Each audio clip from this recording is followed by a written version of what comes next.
we knew it wasn't going to be an easy game. And of course, Manchester United obliged.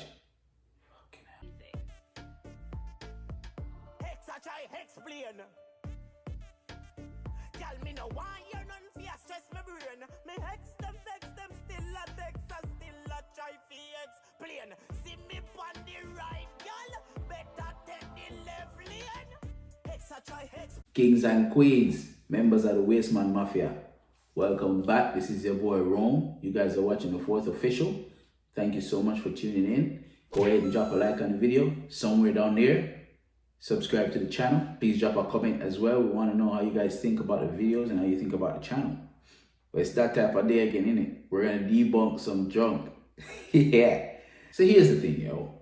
I'm minding my own business, scrolling on my timeline on Twitter, right? All of us on Sunday preparing for the Manchester United game. And I don't know if you guys knew this, but on Sunday there was a Milan derby. And it's getting a little bit more relevance in Milan derby because now Inter Milan and AC Milan are actually trying to compete with Juventus for the title, and they're doing things now. So the Milan derby is taking a little bit more prominence than like it used to back in the day. And so Lukaku, I think he set up a goal and scored another, and Lukaku is doing bits in Italy. I'm not gonna lie, he's doing his thing. And as a former Manchester United player, I wish him well. Obviously that game was of importance to Lukaku because of what went down with him and Zlatan in the Coppa Italia about almost a month ago. So that game took precedence in Italy. A lot of people were watching it. Lukaku had a good game. They won 3-0. And things were looking good for Lukaku. So I'm strolling down my timeline and some fickle, feeble-minded, reactionary so-called Manchester United fan gonna put up this tweet talking about how Manchester United saw Lukaku to put Rashford up front to play in the middle. As if to say Manchester United took the option to sell Lukaku so they could play Rashford up front. Number one, and this is the first time this is the jump that we're about to debunk. Rashford did not play down the middle because Lukaku left, right? Rashford did not play down the middle at all last season. If you realize Rashford was on the left, Martial was down the middle. What type of fan are you to not know where your position, your team, your players are playing, bro? Rashford only played down the middle when Martial was injured last year, and if you remember, that didn't go too well.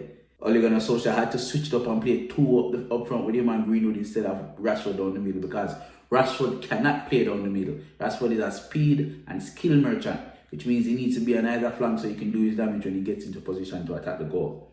He's not a back to goal type striker or a sit on the defender and make movements type striker. He's not that. He's a forward, a left forward. So, yeah. In my zest after seeing this tweet, I replied saying, bro, you took the time to take these letters and form them into words and make them into a sentence to tweet this type of shit, bro, without even doing any sort of research to know what the hell you're talking about, bro. This man got mad, bro. I'm telling you, this man got upset. He started calling me all sorts of shit, talking about, oh, you need to come with facts before you come and talk and try to call someone out. So I'm like, what do you mean come with facts? Do you need facts? Okay, cool. It took me all of 5 seconds, bro. All it took me was 5 seconds to jump on the Google machine, yeah? All I did was type in Lukaku reasons for leaving Manchester United. And the first thing that popped up was an interview by the man himself, bro. So you're there defending Lukaku while Lukaku telling you you're a fucking idiot, bro. Because Lukaku's interview, he said it all went bad for him in March when he wasn't playing as much and he wanted to play down the middle. And he realized that he was not really adapting to the way Ole Gunnar Solskjaer wanted him to play. Which means a lot of movement up front, a lot of close control, passing at the top of the box, like something similar to what Martial is doing. Lukaku doesn't have that in his game, blood. Lukaku never had that in his game. Lukaku's close control is as good as a lick match under water, bro. It don't make no bad sense. So he understood himself that he wanted to leave. He told Solskjaer, he told the club that he wanted to leave. And so they sold him for just the same amount that they bought him for. Right? And everyone is happy. And at the moment I got that quote, I just took a picture of it, posted it on his Twitter. Just, quote tweet the ugly about. Well, to be fair, I was a little snide in my reply.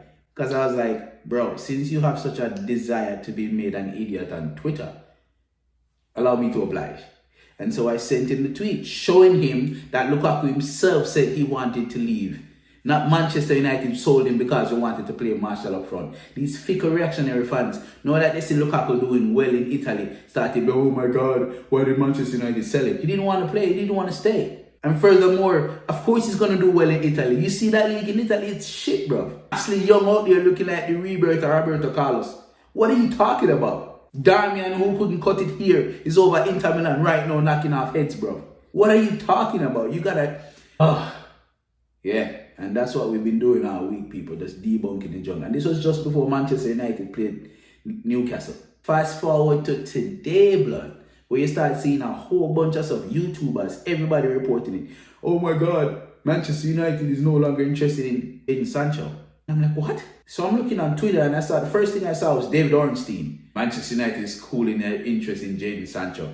In part because of the rise of Mason Greenwood. And I'm like, whoa, this seems like some junk that man's got to debunk, bro. Because if you think about it, if Manchester United see Jadon Sancho as the answer to our right-wing issue, which we've had since the days of Cristiano Ronaldo, why is it that they now decided to say, okay, we don't need Jadon Sancho anymore because we got Mason Greenwood? And Mason Greenwood is not a right winger. Mason Greenwood plays right wing because of his attacking prowess, left foot, right foot. But Mason Greenwood is a striker. That's where he played in the under 18s. That's where he played in the under 23s. And that's where they're grooming him to be right now. He doesn't have the skill attributes on the pitch like Rashford does, so being an outside forward, not necessarily. He's good left and right, and his finishing is probably the best in the club, which means he's a striker. What the all Mason Greenwood needs to do right now is learn off Cavani, meaning learn off his movements. My worry with Mason Greenwood as it stands right now, if you Manchester United fans realize this, every time they play Mason Greenwood up front, every time he had the opportunity to play in the middle, he's always drifting to the left or to the right because he's got so acclimated in playing on either side that he's not necessarily sticking to the middle on the defender like he should. I'm hoping and praying that every day in training he's learning from Cavani. That way he can be able to adapt to playing down the middle because no way Mason Greenwood is a right winger. No way. So when you see that type of reporting, the only two conclusions you can draw. Number one, Manchester United is now briefing their English press. That way they can lessen the amount that they have to play for Jadon Sancho. No way Manchester United is not going back for Jadon Sancho. Especially with him being this cheap this summer. People, don't fall for it. Bull fripping shit. Don't fall for it. Don't do it. For all you man out there that's interested, a little bit of a recap or a roundup of what's going on with our youngsters. I'm sure you guys saw Shora Torres played on Sunday, got his debut. The game before that, Real Sociedad, man like Diallo got his debut. I'm sure we'll see both of them this Thursday, especially with the Europa League. I think having 5 substitutions is no way Shola and Diallo should be able to get at least 20 minutes in that game. So looking forward to that. You man, if you're interested, just a quick follow up on what's going on with some of our loanees. The biggest one for me is James Garner. He is now playing continuously and consistently for Nottingham Forest in the centre of their defence. And I do think with central defensive midfield being a challenge for us right now, if Garner continues like this, plays in the Championship this year, maybe another year in the Championship next year, or possibly a loan spell in the Premier League next year, he will be able to come in and probably stake a claim for that spot because Matic doesn't have much longer. Fred is not necessarily the central defensive midfielder that we need. He's more of a number 8 than he is a number 6. So I'm looking forward to see what Ghana will be doing in the future. So hopefully he can see that central defensive spot because I promise you I rate that low man. He's very, very good rating. The next one is Tahith Chong. Now he's on loan at Club Brugge. My guy, bro. He's a left-footed right winger. Can play on the left wing as well. I've seen Ole gonna play him at left wing back. So he's very versatile, very fast. And we spoke about Tahith Chong before. But today I saw a game with Tahith Chong and the Belgium league just looks simple for him. And I don't know if this was a lower league team that they were playing, but in that game it just looked so simple. He looked so composed. He got an assist. He won a penalty. It was very integral and he played 88 minutes. But I don't know. The game that I was watching with Tahith Chong today, it seems as if that was very easy. Like he wasn't trying at all and he was still dominating the game. So is the Belgium league a little bit too easy for him coming from the Bundesliga over there? I don't know. But what I do know is this man needs a lot of playing time and he needs a lot of experience. So continue doing your thing, boy. Continue doing your thing. Next game is Real Sociedad for Manchester United. We're already leading an aggregate 4-0. Looking forward to it. I am hoping and praying that we'll see a whole lot of changes. Right now, we know Cavani is out, so that means Martial needs to start. I don't know what is going on with Martial. Martial and my ball. Martial and my general. But Martial needs to pull up him socks or get kicked out of the team. He's running the risk of being on the sideline. He's running the risk of being kicked out of Manchester United if he doesn't step up. And all of us know when you play for a club like Manchester United, you need to be consistent. You need to be there or thereabouts every game. And Martial has been nowhere near Old Trafford every time he plays, bro. And it's absolutely this last game this man played. This last game Martial played. You man tell me where was the effort in that? Martial played what, 60, 70 minutes? And Martial was not. Well, at one point, I don't know as a striker, why is it that the right winger has the ball running down the flank, and every time Daniel James will be running down the flank with the ball, Martial is behind Daniel James. As a striker, you should be the first man up the first line of attack, right? So you should be on that defender. Why is Martial all the way at the 6-yard box trying to get the ball? I understand coming back into the game and getting involved into the game, but there shouldn't be 100% of the time where we are attacking and you are behind the ball, bro. Daniel James is quick, he gets past his defender, puts a cross in, and that's when you're reaching at the top of the box when the pass already gone around this, bro.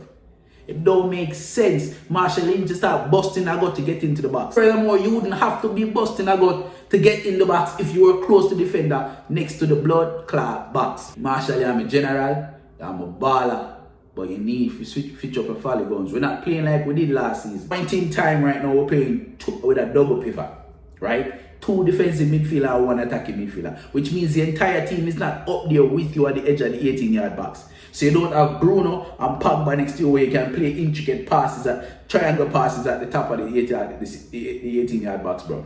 Which means you have to be creating your own.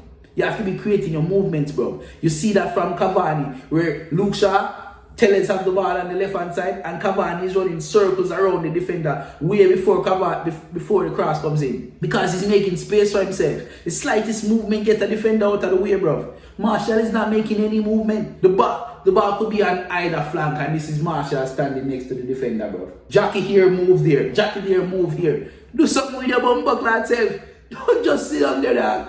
Oh, I tell you, bro. I tell you, Martial, you need to step up your folly ground. I heard, because you know the mic is on, there's no crowds in the stadium.